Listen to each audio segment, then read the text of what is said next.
સત્યવેલ સાહેબ, સત્યવેલ સાહેબ, સત્યવેલ સાહેબ.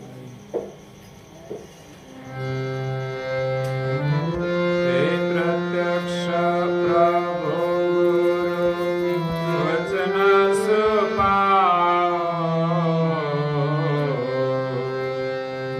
શુદ્ધ સ્વરૂપ કવન તજમનાવો.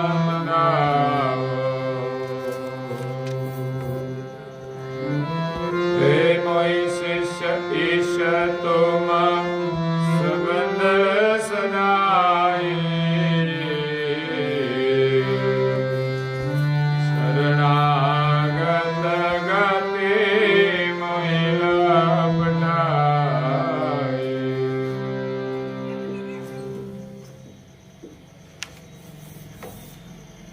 પ્રાય ભક્તજનો, જ્ઞાન સંપ્રદાયના અધ્યય સ્થાપક, અનંત બ્રહ્માંડાધીશ, કૈવલ કર્તાના પરમ વિશેષ અંશ, સકર્તા સતકૈવલના મહાદ સજાણ જાણ સ્વરૂપને અનેક ન્યાયો દ્વારા પ્રત્યક્ષ પ્રમાણથી સ્વ અનુભવથી પ્રતિપાદન કરી આપનાર અનંત અંશોના તારણહાર, કૈવલ ધર્મ ધુરંધર, મહાન સમાર્થ પરમ શ્રેષ્ઠ પરમ વિભૂતિવાન, પરમ દયાળુ પરમ કૃપા નિધિ, સર્વજ્ઞ દિવ્ય પરમ ગુરુ શ્રીમદ કરુણાસાગર મહારાજના કૃપા પાત્ર, દ્વિતીય આચાર્ય પૂજ્યપાદ શ્રી નારણદાસજી મહારાજ જગતના જિજ્ઞાસુ અને મુમુક્ષુ અંશોને યથાર્થ જ્ઞાનનો ઉપદેશ આપતા સ્વરચિત સિદ્ધાંત ભાવની ગ્રંથને વિશે એમની અલૌકિક અમૃતમય વાણી દ્વારા કહે છે કે પ્રત્યક્ષ પ્રભુ ગુરુ વચન સુપાવો, શુદ્ધ સ્વરૂપ કો બાંધત જન દાઓ. આ જગતની અંદર પરમેશ્વરની પ્રાપ્તિ કેવી રીતે થાય એનો માર્ગ બતાવતા પૂજ્ય શ્રી નારણદાસજી મહારાજ કહે છે કે જગત કર્તાની ઓળખ કરાવવાની માટે દિવ્ય પરમ ગુરુ આ વિશ્વમાં પ્રગટ થયા છે. પરમ ગુરુના આવતા પહેલા આ જગતના સર્જનહાર કોણ છે એની કોઈને ખબર ન હતી. બધા જ લોકો ભિન્ન ભિન્ન પ્રકારના દેવોને માને છે, એની આરતી ઉપાસના કરે છે, પરંતુ સર્જનહારને કોઈ જાણતું નથી, જેના શુદ્ધ સંકલ્પથી આ સૃષ્ટિનું સર્જન થયું છે. એવા સર્જનહારનો સંદેશ લઈને દિવ્ય પરમ ગુરુ આ વિશ્વની અંદર 14 લોક અને 7 દ્વીપની અંદર પ્રગટ થયા છે. દેવલોકના દેવો પણ સર્જનહારથી અજાણ છે. દુનિયા જેને ઈશ્વર માને છે એ બધા દેવતાઓ છે, અલગ અલગ વિભૂતિ વાળા. એમની વિભૂતિ પ્રમાણે આ સૃષ્ટિમાં કાર્ય કરે છે. એટલે સંસારના જીવો તો જીવ દશાના છે, એમના આગળ દેવોની વિભૂતિનું કાર્ય એ તો ઈશ્વર સમાન છે. એટલે વિભૂતિને જોઈને જગતના જીવો એને ઈશ્વર માને છે, પણ વાસ્તવમાં આ દેવોને વિભૂતિ આપનાર સર્જનહાર કોણ છે એને દેવો પણ નથી જાણતા, તો પછી જગતના જીવો કેવી રીતે જાણી શકે? સર્જનહારની ખોજ કરવા માટે મનુષ્ય જીવનમાં સમર્થ ગુરુના શરણની આવશ્યકતા છે, સમર્થ ગુરુની કૃપાની આવશ્યકતા છે. પૂજ્યપાદ શ્રી નારાયણદાસજી મહારાજ શ્રીએ પણ અનેક મત પંથોનું વર્ણન કર્યું છે અને કહે છે કે હું સમર્થ પરમ ગુરુના શરણમાં આવ્યો અને મને સાચા સર્જનહારની ઓળખ થઈ છે. સમર્થ ગુરુની કૃપા વિના આપણને સર્જનહારની ઓળખ થતી નથી, તેમજ પ્રાપ્તિ પણ થતી નથી. એટલે પરમ ગુરુનું શરણ મળ્યું છે એ આપણા સૌનું અહોભાગ્ય છે. अहो हरिजन धन्य भाग्य तुम्हारा, सो हमेरे तुम पाए हूं देदारा. अब तुम हमसे करो पतियारो, बिनु प्रहतन निज धाम पहुंचारो. संतो महापुरुषोनी कृपाथी परम गुरुना शरणમાં આવી ગયા છીએ, તો હવે માત્ર વિશ્વાસની જરૂર છે. વિશ્વાસને સમજવાની જરૂર છે. નહીં તો આપણી પાસે થોડો વિશ્વાસ હોય એને પણ આપણે પૂર્ણ માની લઈશું, તો પણ આપણું કામ સફળ નહીં થાય. એટલે વિશ્વાસ કેવો હોય કે ગુરુ મહારાજના વચન અનુસાર ચાલે,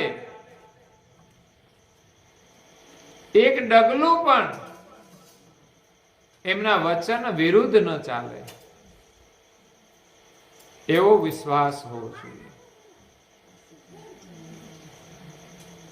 એમની આજ્ઞાઓનું અક્ષરશઃ પાલન કરે અને નાનામાં નાની આજ્ઞાનો પણ આદર કરે.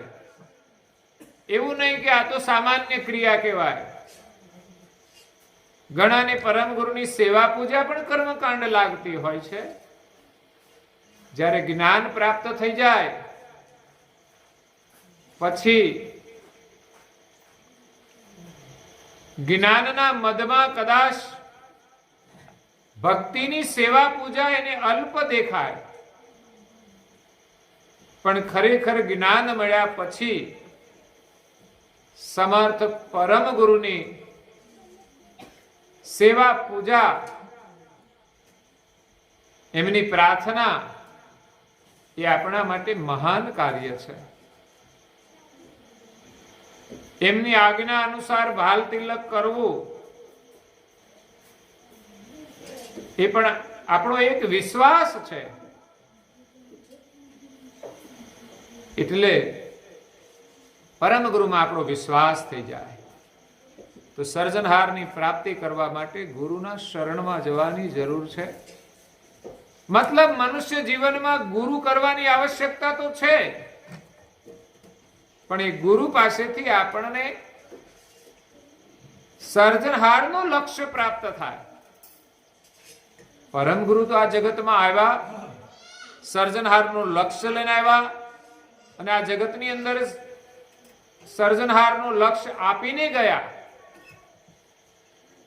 અને એમની પરંપરા સ્થાપીને ગયા, જેથી એની પરંપરા અનુસાર એમના જે કોઈ ઉત્તર અધિકારી હોય, સંતો સંપ્રદાયના, એ બધાને પરમ ગુરુની દીક્ષા આપે છે. તો પરમ ગુરુનું લક્ષ્ય જેમની પાસેથી પ્રાપ્ત થાય એ આપણા માટે સામાન્ય નથી. સંત ભલે સામાન્ય હોય પણ પરમ ગુરુનું લક્ષ્ય સામાન્ય નથી. એટલે પરમ ગુરુના લક્ષ્ય થકી એ સંત પણ સામાન્ય રહેતા નથી. આપણે બધા પરમ ગુરુના જ્ઞાનથી અને એના લક્ષ્યથી વિશેષ છીએ. એટલે પરમ ગુરુનો કોઈ ભક્ત મળે તો પણ આપણા હૃદયમાં અનહદ આનંદ થવો જોઈએ કે આજે એક પરમ ગુરુનો સેવક મને મળ્યો, એમના મને દર્શન થયા. એના હૃદયમાં જે ભક્તિ ભાવ છે, પરમ ગુરુ પ્રત્યે જે ભાવ છે, એમના આપણને દર્શન થાય તો એ પરમ ગુરુના દર્શન છે. એટલે સર્જનહારની પ્રાપ્તિ આપણને સદગુરુના ઉપદેશથી થવાની છે, સદગુરુના સત્સંગથી થવાની છે. જે કોઈ મહાપુરુષોનું કલ્યાણ થયું છે એ સદગુરુના કે સંતોના સંગથી અને સત્સંગથી થયું છે. સાચી સમજણ સત્સંગથી પ્રાપ્ત થાય છે. સાચી સમજણ મહાન પુરુષોના રચિત ધર્મ ગ્રંથોનો અભ્યાસ કરવાથી પણ થાય છે. અહીંયા પૂજ્ય શ્રી નારાયણદાસજી મહારાજ કહે છે કે પ્રત્યક્ષ પ્રભુ, સર્જનહાર આ જગતમાં પ્રત્યક્ષ છે. જો આપણી પાસે દ્રષ્ટિ હોય તો આપણને એના પ્રત્યક્ષ દર્શન થાય છે. કારણ કે આ જગતની જે રચના કરનાર છે એ જગત કરતા છે. તો જગતને જોઈને પણ જગત કર્તાના દર્શન થવા જોઈએ.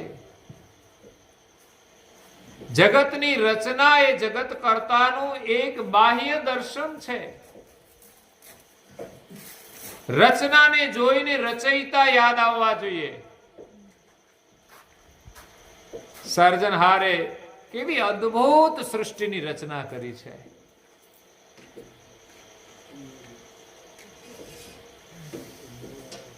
એની અદ્ભુત રચના જોઈને આપણને એનું સ્મરણ સ્વાભાવિક થઈ જાય. પરંતુ આ જગતને જોવાની આપણી પાસે દ્રષ્ટિ નથી. એ દ્રષ્ટિ આપણને સદગુરુના સત્સંગથી પ્રાપ્ત થાય છે, સંતોના સત્સંગથી પ્રાપ્ત થાય છે. એમની પાસે જે જ્ઞાન અને ધ્યાનની દ્રષ્ટિ છે, એમના દ્વારા, એ સત્સંગ દ્વારા એ આપણને દ્રષ્ટિ આપે છે કે જગત કરતા કેવા છે, એમણે કેવી અદ્ભુત રચના કરી છે. અકડ ગતિ હૈ તુમારી કૈવલ કરતા, એ અકડ ગતિ હૈ તુમારી રે ऐसो करी न सके देहदारे केवल करता, ए अकड़ गति है तुम्हारे रे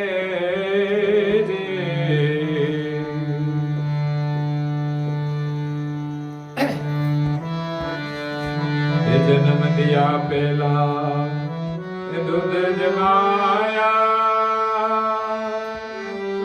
कैसे जुगते समारे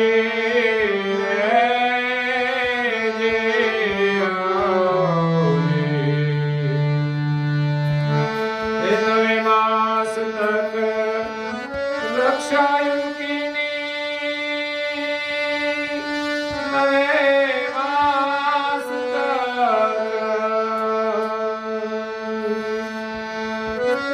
रक्षायु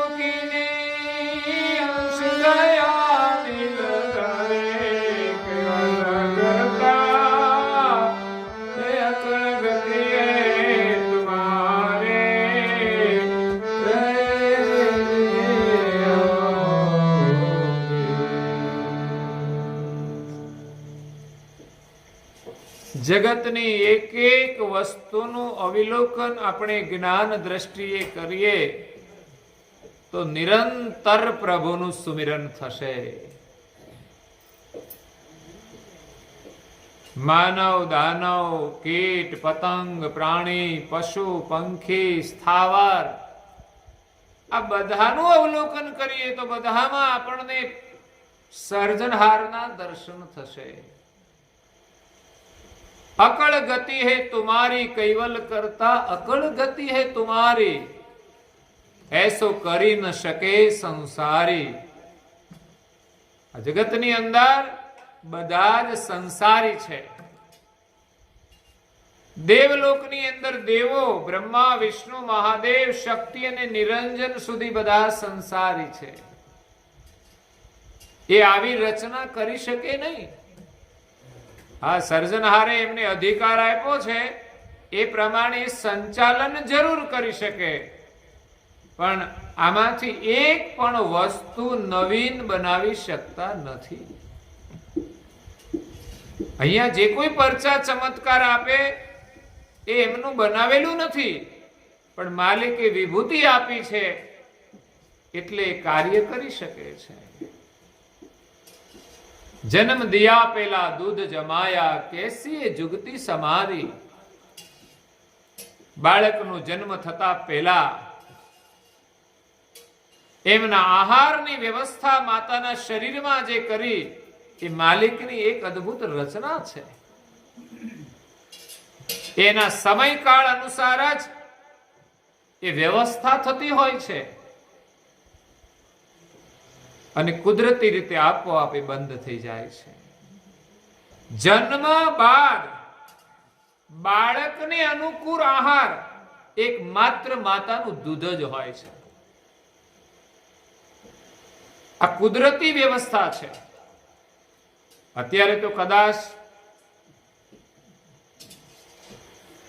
બીજું દૂધ પણ કદાચ પાતા હશે, પણ કુદરતની જે વ્યવસ્થા છે એ અનુકૂળ દૂધ છે. સાથે સાથે માતાના સંસ્કાર પણ એ દૂધમાં છે. ઘણી વખત લોકો લડતા ત્યારે કહેતા કે માતાનું ધાવણ પીધું હોય તો આવી જજે, કારણ કે દૂધની અંદર એ સંસ્કાર હતા. પણ આ કુદરતી રચના કેવી છે જોવા જેવી છે. એક બુંદમાંથી સુંદર શરીરનું એક નિર્માણ થાય, આ કોઈ સાધારણ રચના નથી. દેવો આ કશું કરી શકતા નથી. એક નાનું વડનું બીજ હોય એમાંથી મોટો વટ વૃક્ષ બને, મોટો વડ થાય. આપણે વિચાર કરીએ કે આ વડનું અસ્તિત્વ એક નાનકડા બીજમાં છે.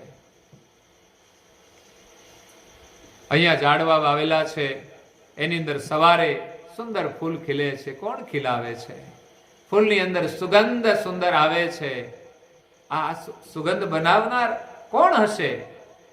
આપણે તો માત્ર જાણીએ છીએ કે કોઈ બીજ મળે તો વાવીએ, એ જમીનમાં વાવીએ, એને પાણી પાઈએ, એ ઉગે, મોટું થાય, ફૂલ આવે, સુગંધ આવે. પણ જમીન એમણે બનાવી, પાણી પણ એમણે બનાવ્યું, બીજ પણ એમણે બનાવ્યું. આપણે માત્ર નિમિત્ત છીએ. આપણે કશું જ કરતા નથી. ક્યારેય પણ કોઈ કાર્ય કરવાનું અભિમાન રાખવું જોઈએ નહીં કે આ મેં કર્યું, આ બધું તો મેં કર્યું. આપણાથી કઈ ના થઈ શકે. આ તો માલિકની વ્યવસ્થા છે. જમીન છે, પાણી છે, બીજ છે, અને આપણે એના નિમિત્ત બન્યા. અને એ બુદ્ધિ આપનાર એ પણ પરમેશ્વર છે. આપણને બનાવનાર પણ જો પરમેશ્વર હોય તો પછી આમાં આપણું અસ્તિત્વ કેટલું? આપણે અકારણ કોઈ પણ કાર્યનું અભિમાન રાખતા હોઈએ છીએ કે આ મેં કર્યું. એટલે ક્યારેય ના ભૂલવું જોઈએ કે કોઈ પણ સારું કાર્ય થાય તો આપણે નિમિત્ત બની જવું. ભૂલ થાય તો ચોક્કસ આપણે માનવું જોઈએ કે આ ભૂલ મારાથી થઈ છે. પણ દુનિયામાં બધું ઉલટું છે. જે ભૂલ થાય ને એ બીજાના ઉપર આપણે ટોપલા ઓઢાડીએ છીએ અને હારું કરીએ એનું અભિમાન લઈને ફરીએ છીએ. ભલે આપણે નિમિત્ત બન્યા હોઈએ, પણ આપણી જાતે આપણે ક્યારે અભિમાન ન કરવું જોઈએ. પૂજ્ય શ્રી નારાયણદાસજી મહારાજ શ્રી અદ્ભુત ગ્રંથની રચના કરી છે અને શું કહે છે? નારાયણદાસ નિમિત્ત માત્ર આરોપણ વચનાત. આ વચનોનું આરોપણ કરવામાં નારણદાસજી મહારાજ કહે છે, હું તો નિમિત્ત છું, શ્રીમદ કુબેર કરુણા કરી તબ કરું અક્ષર કી છાણ. કુબેર સ્વામીની કરુણાથી હું તો અક્ષરની છણાવટ કરું છું. જો ગાંધર્વ બાજા વિશે બજાવે તે શિવાણ. જેમ કોઈ ગાંધર્વ આવું વાજુ વગાડે તો એમાં વાજાની વિશેષ કલા નથી. વાજામાંથી સૂર જરૂર નીકળે છે, પણ એનો વાદક સારો ના હોય તો ગમે તેવું કિંમતી વાજુ હોય એનું કોઈ જ મૂલ્ય નથી. પણ જે કઈ સૂર નીકળે છે એની કલા એ વાજાના વગાડનારમાં હોય છે. એમ પૂજ્ય શ્રી નારણદાસજી મહારાજ શ્રી કહે છે, હું તો એક વાજુ છું, આ વાજાનો વગાડનાર તો ઉપરવાળો છે અને મારા પરમ ગુરુ છે. એ વાજુ વગાડે ત્યારે આવા શબ્દો નીકળે, નહીં તો આ શબ્દ નીકળી શકે નહીં. નહીં તો ખબર છે ને, આપણા ઘરમાં આપણે બોલતા હોઈએ છીએ, વાત વાતમાં વટમાં આવી જઈએ છીએ અને કઈનું કઈ બોલી નાખીએ છીએ, મારા તારામાં આવી જઈએ છીએ, પરિવારના સભ્યોનો સંબંધ પણ ભૂલી જઈએ છીએ. ઘણા ભાઈઓ બહેનોને ખખડાવતા હોય તો બહેનોને તો મોટા ભાગે તું કહીને જ કહેવાનું હોય, એટલે તું કહીને કહેવાનું, એમાં બધું જ કહેવાની છૂટ હોય. તમે કહો ને તો મર્યાદા કે રાખવી પડે, પણ તું કહો એને તો બધું જ કહેવાય. એટલે સુધી કે એના માતા પિતા સુધી પહોંચી જાય કે એમણે જ આ ભૂલ કરીને તમને આપી એટલે તમે આ વટ કરો છો. એ તમને રોટલા ખવડાવે છે એ વિચારવું જોઈએ, અને મર્યાદાઓ નહીં તોડવી જોઈએ. ભલે તમે જે ભૂલ હોય એકબીજાને કહો, સભ્યતાથી કહો, પણ ઘણા લોકો મર્યાદા તોડીને એમના માતા પિતાનું પણ અપમાન કરી દેતા હોય છે. એને દુઃખ લાગે, આપણને સહેજ કોઈ કહે ને દુઃખ લાગે એટલું જ દુઃખ એમને પણ લાગે છે. એટલે સર્જનહારે અદ્ભુત રચના કરી છે. જન્મ દિયા પેલા દૂધ જમાયા, કેસીએ જુગતી સમારી, 9 માસ તક રક્ષાઓ કીની. 9 માસ સુધી રક્ષણ એમણે કર્યું છે, આપણે કઈ ના કરી શકીએ. બાકી આપણને કઈ ખબર નથી કે આ બાળક જીવિત હશે કે મૃતક જન્મશે. એ રક્ષા કરે છે. આ માતાના ગર્ભમાં વ્યવસ્થા તો એમણે કરેલી છે, રચના એમણે કરેલી છે. આપણે તો ઘણીવાર ધ્યાન પણ નથી રાખતા કે આપણા ગર્ભમાં બાળક છે તો આપણે કેવો વ્યવહાર કરવો જોઈએ, એ પણ ભૂલી જતા હોય છે. કેવું ભોજન કરવું જોઈએ. એટલે આપણું અને આપણા બાળકનું રક્ષણ એ ઉપરવાળો કરે છે. અંશ દયા દલધારી, કૈવલ કરતા અકલ ગતિ હે તુમારી. સર્જનહારની અકળ ગતિના દર્શન આ સંતોની ભજનની વાણી દ્વારા થાય છે. આપણે ઘણા ભજનો સાંભળીએ છીએ જેમાંથી આપણને મહાપુરુષોની એક દ્રષ્ટિ પ્રાપ્ત થાય છે કે જેની આપણને ખબર પણ નથી હોતી. એવા અદ્ભુત ભજનો મહાપુરુષોએ બનાવ્યા છે, જેમના વચન દ્વારા આપણને સર્જનહારની ઓળખ થાય છે, સર્જનહારનું સ્મરણ થાય છે, સર્જનહારની પ્રાપ્તિ થાય છે. દિવ્ય પરમ ગુરુએ પણ ભજનો બનાવ્યા છે અને સાથે સાથે ધર્મ ગ્રંથોની રચના પણ કરી છે. અને આપણા સદભાગ્યે એ ધર્મ ગ્રંથો પ્રાકૃત ભાષામાં છે. પેલાના સંતો એ પ્રાકૃત ભાષાનો અભ્યાસ કરીને સત્સંગ કરતા હતા અને સત્સંગ દ્વારા પરમ ગુરુના વચનોને સમજાવતા હતા, પરમ ગુરુના લક્ષ્યને સમજાવતા હતા, પરમ ગુરુના સ્વરૂપને સમજાવતા હતા. ગ્રંથોની અંદર જે જ્ઞાન છે, જે વચનો છે, એ પરમ ગુરુનું સ્વરૂપ છે. પ્રત્યક્ષ વચન, પ્રત્યક્ષ પ્રભુ ગુરુ વચન સુપાવો. આ જગતની અંદર સર્જનહાર પ્રત્યક્ષ પ્રત્યેક ઘાટમાં નિશાની રૂપે બિરાજમાન છે. કૂતરામાં પણ એનો સજાતીય અંશ છે જે આપણામાં છે. એટલે દાદાએ ચૈતન ભાવથી આ કૂતરાની સેવા કરી છે. આપણને જે સેવા આપી ગયા છે એક ચૈતન દ્રષ્ટિ માટે આપી ગયા છે.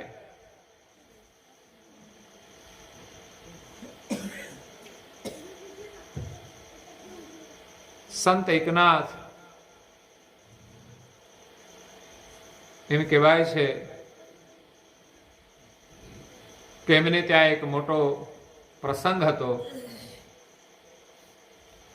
કોઈ શેઠે એમને કહ્યું કે તમે તો ભગવાનનું બહુ સ્મરણ કરો છો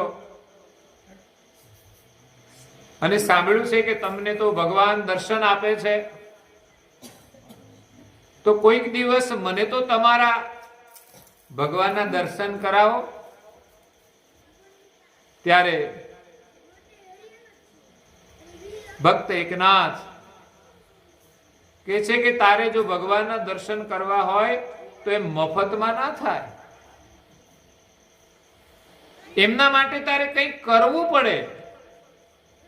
તો પેલા શેઠ કહે છે કે તમે કહો ને હું શું કરું? તો કે એના માટે સંતોને તેડાવીને ભંડારો કરવો પડે. શેઠ પાસે પૈસા ઘણા બધા હતા. સંત એકનાથના કહેવાથી એમણે તો ભંડારાનું આયોજન કર્યું અને એકનાથને કહ્યું કે તમે સંતોને આમંત્રણ પત્રિકાઓ મોકલી દો, જેટલા સંતોને તેડાવા હોય એટલા તેડાવજો. પછી એકનાથે તો પાછું વાળું જોયું નહીં, બધા જ સંતોને આમંત્રણ પત્રિકા મોકલીને મોટો મહામેળો ઉભો કર્યો. એટલા બધા સંતો આવ્યા, એમના માટે ભોજનની વ્યવસ્થા કરી. સંતોના માટે રોટલીની પણ થોડી વ્યવસ્થા કરવાની હતી. આપણે ત્યાં લગ્ન પ્રસંગ હોય અને ભોજન બનાવ્યું હોય ત્યારે પહેલાના સમયમાં લાડુ હતા, ગાંઠિયા હતા, મોહનથાળ હતો, દાળ ભાત શાક હોય, પછી વચ્ચે રોટલી લઈને નીકળતા હતા. કેમ? તો કે કોઈ ગળ્યું ના ખાતું હોય, કોઈ કંઈક બાધા હોય કંઈ, તો એમને રોટલી આપતા હતા. એમ સાધુ સંતો માટે થોડી રોટલીની વ્યવસ્થા કરી. સાધુ સંતોની સાથે સમાજ પણ હતો, પણ સંતો માટે રોટલીની સ્પેશિયલ વ્યવસ્થા કરી. એકનાથે કહ્યું કે મારા સંતો માટે રોટલી બનાવવી પડશે. શેઠ કે કઈ વાંધો નહીં. એમણે તો ગામના બધા સેવાભાવી બહેનોને બોલાવી લીધા અને કે છે રોટલી બનાવવાની છે. રોટલીનો લોટ બાંધ્યો, રોટલી વણવાની શરૂ કરી. રોટલી એક બની એટલે પછી એને તો ચોપડવાની હોય ને ઘીથી, તો ચોપડવા માટે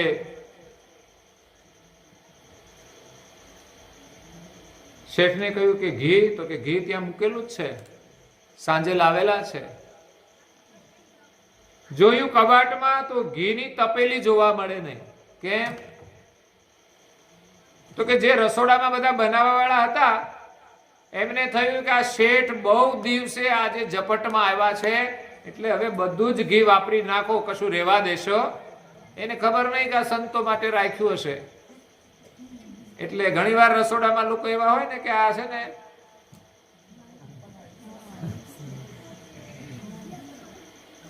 શું કે એની ભાષામાં કહેતા હશે કે હે કેવો છે, લાગમાં માંડ આવ્યો છે, લુખો છે કે શું કે એને જે કહેતા હશે. એટલે પછી બહુ સરસ બનાવે એમ, એનો ભાવ તો સારો હોય. એટલે ઘી બધું વાપરી નાખ્યું. એટલે બહેનોએ ફરિયાદ કરી શેઠને કે ઘી છે નહીં. શેઠ આવ્યા કે સાંજે ઘી તો રાખ્યું હતું પણ શું થયું ખબર નહીં, જે થયું તે. પણ કે છે તૈયારીમાં સંતોને રોટલી ચોપડવા માટે તો ઘી લાવવું પડશે. સંતોને કઈ કોરી રોટલી ના અપાય. એટલે શેઠે એકનાથને કહ્યું કે તમે જાઓ ગામમાં અને સંતો માટે રોટલી ચોપડવા ઘીની જરૂર છે, એટલે તમે ગામમાંથી ઘી લઈ આવો. શેઠ તો હાથમાં એમ કે છે વાઢી લઈને ગયા. પેલાના સમયની વાઢી હતી, અત્યારે તપેલી છે. જેના ઘરે જાય ઘી છે તો કે છે હતું ખરું, પણ હાજે શેઠના ઘરે લઈ ગયા, એટલે લગભગ આખા ગામમાંથી ઘી ખાલી જ કરી દીધેલું. છતાં એક ઘરે ગયા, 4 ભાઈઓ, એની ઓસરી, અને ત્યાં 4 દીકરાઓની માતા બેઠેલા, માજી. અને સંત એકનાથ આવ્યા. આવો ભગત આવો કે છે. શેઠ કે ભગત કે છે કે ઘી જોઈએ છે. એટલે માજીએ એમની પુત્ર વધુઓને પૂછ્યું કે બેટા, ઘરમાં ઘી છે? સંતોને માટે લઈ જવાનું છે. ઘી તો હતું, પણ શેઠના ઘરે લઈ ગયા છે. પરંતુ આજનું તાજું માખણ છે, કહો તો ગરમ કરી આપીએ. હા કે છે ગરમ કરી આપું. એટલે ગરમ કરવા માખણ મૂક્યું, ઘી બનાવવા.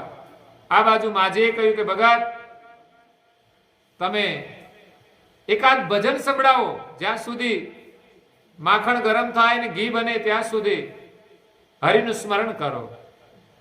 એટલે ભગતે તો એક તારો લઈને ભજન શરૂ કરી દીધું. હરિનામનું કીર્તન કરીને એ તો એક રસ થઈ ગયા. આ બાજુ ઘી તૈયાર થઈ ગયું. જોકે માજીએ કહેલું ખરું પુત્ર વધુને કે બેટા, તાપ જરા ધીમો રાખજો અને ધીમે ધીમે ઘી બનાવજો, જેથી વધારે આપણને ભજનનો લાભ મળે. આવી તો લોભ વૃત્તિ હતી ભજનની. એટલે લોભ કરવા જેવું હોય ત્યાં કરવો જોઈએ.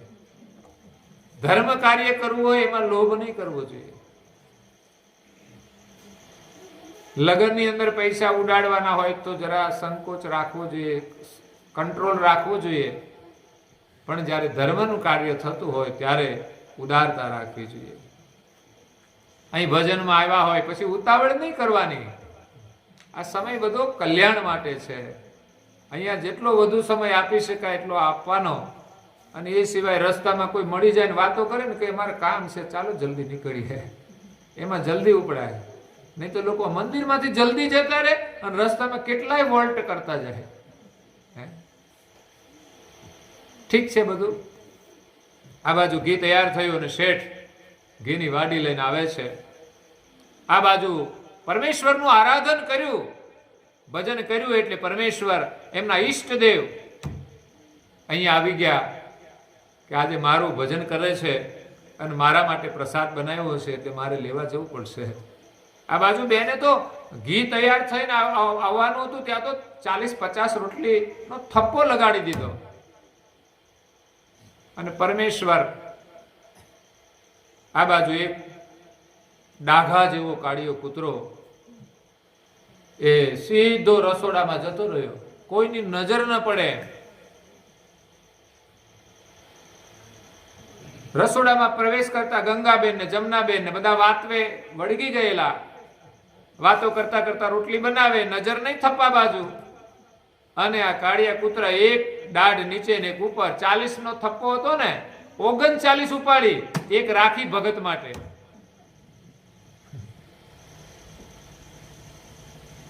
અને જેવો ઉપાડ્યો એવો જ ગંગાબેન ની ખબર પડી કે જમનાબેન, પેલો કાળિયો કૂતરો કે છે રોટલી લઈને જાય. ઉભા થઈને બહાર નીકળી ગયા. કૂતરો તો ભાગ્યો. તરત બહેનોએ શેઠને કહ્યું, શેઠ આમ જુઓ, સંતોની રોટલી લઈને કાળિયો કૂતરો જાય.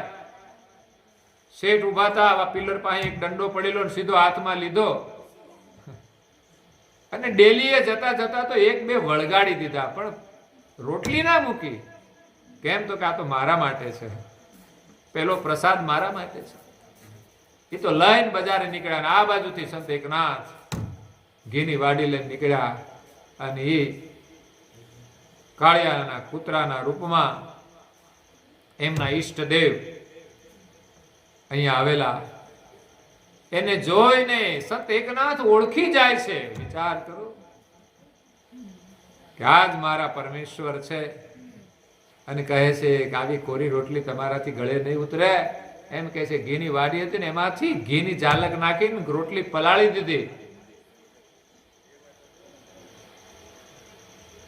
અને આ બાજુ એક નાથ પછી શેઠના ઘરે આવ્યા. શેઠ તો લાલ ગુમ થઈ ગયેલા. કેમ? તો કે સંતોની રોટલી કાળીયો કૂતરો લઈને ગયો તો શેઠ હજુ ઘી લઈને આવ્યા નહીં.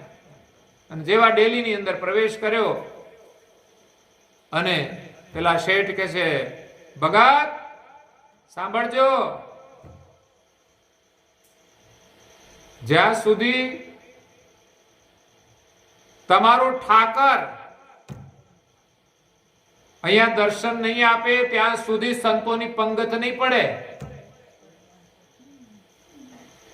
ભગત કે છે, મારો ઠાકોર તને દર્શન આપી અને પ્રસાદ લઈને જતો રહ્યો, હવે તારે પંગત પાડવી હોય તો પાડી દે. ક્યાં? કે છે કાળિયા કૂતરાના રૂપમાં. હે? એને તો મેં 2 બડા માર્યા. એમ કે બડા 2 દંડા માર્યા. તું એને દંડા જ માર ને, તું બીજું શું કરે? એટલે પરમેશ્વરને ઓળખવાની દ્રષ્ટિ જોઈએ આપણી પાસે કે પ્રત્યેક શરીરમાં એનો અંશ છે. ઘણા લોકો એમ કહેતા હોય છે કે બધાની અંદર પરમેશ્વર છે ને આપણે પરમેશ્વર છીએ. આપણે પરમેશ્વર નથી, પણ દરેકની અંદર પરમેશ્વરનો અંશ છે. એનું સજાતિનું સ્વરૂપ છે. પરમેશ્વરને આપણે ઓળખવા હોય તો પ્રત્યેક ઘાટમાં રહેલા આત્માને ઓળખવો પડશે. અને આત્માને ઓળખવો હોય તો એની સાથે આત્મીય વ્યવહાર કરવો પડશે. આપણા ઘરમાં આપણે લડતા હોઈએ અને ભગવાનની પ્રાપ્તિ થાય? નહીં થાય.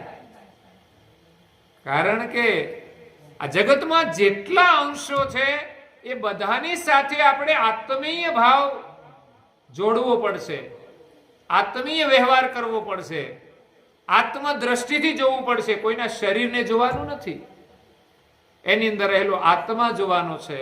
અને આત્મા જોવે તો કોઈની સાથે રાગ દ્વેષ રહેતા નથી. સાચી ભક્તિ એ છે. હમણાં ભજનમાં કહ્યું ને, વેર ઝેર રાગ દ્વેષ નથી અંતરમાં લેશ, એ નથી વિકાર કે વાસના, એ લક્ષણ છે નિજ દાસના, એ લક્ષણ છે નિજ દાસના. સંતો મહાપુરુષો ભજન દ્વારા આપણને દ્રષ્ટિ આપે છે, ઉપદેશ આપે છે. વેર ઝેર રાગ દ્વેષ. જે સાચા નિજ દાસ છે, જે ઉપાસક છે, એની અંદર રાગ અને દ્વેષ હોતા નથી. અને આ વસ્તુ તમે જુઓ તો દાદાનું જે જીવન હતું, મેં કોઈની એના મુખે કોઈની વાત સાંભળી નથી કે આવો છે પેલો આવો છે. કોઈ વાત નહીં, બસ સત્સંગ સિવાય બીજી કોઈ વાત નહીં. સરળ સ્વભાવ, કોઈના પ્રત્યે રાગ નહીં, કોઈના પ્રત્યે દ્વેષ નહીં, કોઈના પ્રત્યે વેર નહીં, કોઈના પ્રત્યે ઝેર નહીં. નહીં તો અહીંયા તો સંસારની અંદર તો કુટુંબ પરિવારમાં વેર ઝેર ચાલતા હોય છે, ભક્તોમાં વેર ઝેર ચાલતા હોય છે. તો પરમેશ્વરને પ્રાપ્ત કરવા ઘણા દૂર છે. વેર ઝેર રાગ દ્વેષ નથી અંતરમાં લેશ, સૂક્ષ્મ વિકાર પણ નથી. રાગ દ્વેષ સૂક્ષ્મ પણ નહીં કે સૂક્ષ્મ વિચાર આવે કોઈના પ્રત્યે રાગ દ્વેષના. વ્યવહાર તો ન કરાય પણ સૂક્ષ્મ વિચાર પણ ન હોય. નથી વિકાર કે વાસના. જ્યાં કોઈ પણ પ્રકારના વિકાર કે કોઈ પણ પ્રકારની વાસના નથી, અને વાસના નથી ત્યાં વેરઝેર પણ ન હોય અને રાગ દ્વેષ પણ ન હોય. રાગ દ્વેષ અને વેરઝેરનું કારણ એ વાસના છે, એ વિકાર છે. પરમ ગુરુ કહે છે કામ ક્રોધ મોહ તજી અહંકારા હર્ક શોક અભિમાન વિકારા. આ બધા જ વિકાર છે, એ બધાને તમે છોડી દો તો પરમેશ્વરના દર્શન થશે, પરમેશ્વરની પ્રાપ્તિ થશે. નહીં તો જ્ઞાન ગમે તેટલું થઈ જાય પણ અંતરમાંથી રાગ અને દ્વેષ નહીં મટે, વેર ઝેર નહીં મટે, ત્યાં સુધી સ્વપ્નમાં પણ પ્રભુના દર્શન થવા મુશ્કેલ છે. આ તો કબીર સાહેબ કહે છે ને એવી વાત છે, જ્ઞાન કથી ગાડા ભરે અંતરનો મટે નહીં વિકવાર. કહે કબીર કડસા કંદોઈ કા કભી ન પામે સ્વાદ. કઢી બને પણ કડસાને સ્વાદ આવતો નથી. એમ જ્ઞાનનું જો અભિમાન થઈ જાય તો આપણે એક કઢીના કડસા થઈ જઈએ. એટલે જ્ઞાન પ્રાપ્ત કરવા માટે દાસાતન ભાવ જરૂરી છે. તો અહીંયા પૂજ્ય શ્રી નારાયણદાસજી મહારાજ શ્રી કહે છે કે પ્રત્યક્ષ પ્રભુ ગુરુ વચન સુપાવો. જગતના સર્જનહાર પ્રત્યક્ષ છે, એની પ્રાપ્તિ ગુરુના વચનોથી થશે. સમર્થ ગુરુના વચનો દ્વારા સર્જનહારની ઓળખ થશે, એમની પ્રાપ્તિ થશે. બાકી ગુરુ કોઈ બની જાય અને એ આપણને કંઈક કહે તો એમના દ્વારા ન થઈ શકે. પણ વાસ્તવમાં જે ગુરુ છે જ, સૃષ્ટિની આદિથી તે અંત સુધી આ જગતની અંદર ગુરુ ગતિ સ્વરૂપે જે બિરાજમાન છે, અને એ જ ગુરુ આ વિશ્વની અંદર દિવ્ય દેહ ધારણ કરીને કર્તાની આજ્ઞાથી આવ્યા છે, પ્રગટ થયા છે. અને એમણે જે વચનો આપણે કહ્યા, જે વચનો દ્વારા જ આ જગતમાં સર્જનહાર કોણ છે એ નક્કી થાય છે. પ્રત્યક્ષ પ્રભુ ગુરુ વચન સુપાવો, શુદ્ધ સ્વરૂપ કો બાંધત જન દાવો. અને એ જ વચનો દ્વારા આપણે આપણા શુદ્ધ સ્વરૂપનો દાવ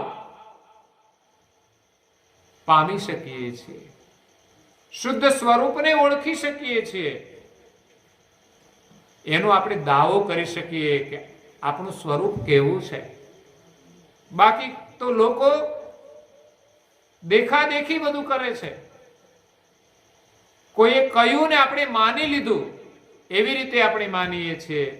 હકીકતમાં આપણું સ્વરૂપ કેવું છે એ તો સમર્થ પરમ ગુરુના વચનો દ્વારા નક્કી થાય છે. અને પછી આપણે દાવા સાથે કહી શકીશું કે આપણે કોણ છીએ, આપણી સાચી ઓળખ થઈ જશે.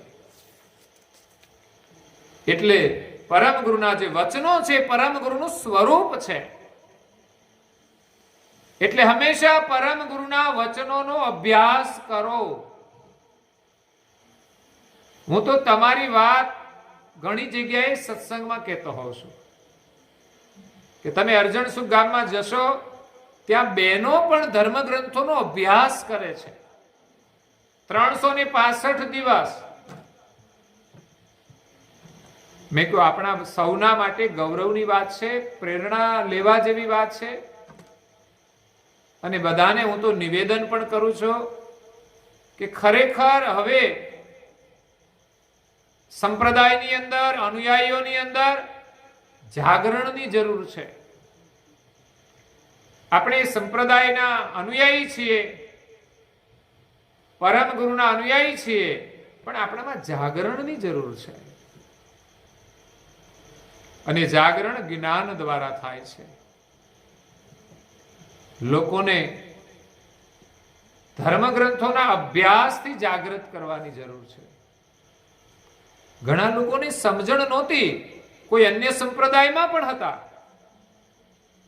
પણ સત્સંગ દ્વારા એમાં જ્યારે જાગૃતિ આવી અને એમાં વિવેક આવ્યો કે ખરેખર આ જ્ઞાન કેવું છે, ત્યારે એમણે પરમ ગુરુનું શરણ સ્વીકાર્યું છે. એટલે નક્કી થાય છે કે પરમ ગુરુના વચન દ્વારા જ આપણને પરમ ગુરુની ઓળખ થાય છે અને સર્જનહારની પણ ઓળખ થાય છે. આ સંસારની અંદર અનેક મતપંથ છે, એમાં સાચી વસ્તુની આપણે શોધ કરવાની છે. તો એ સમર્થ પરમ ગુરુના વચનો દ્વારા થશે, અને પરમ ગુરુના વચનો દ્વારા જે સંતો સત્સંગ કરે છે એમના દ્વારા થશે. પરમ ગુરુના વચનો તો મૂળ આધાર છે.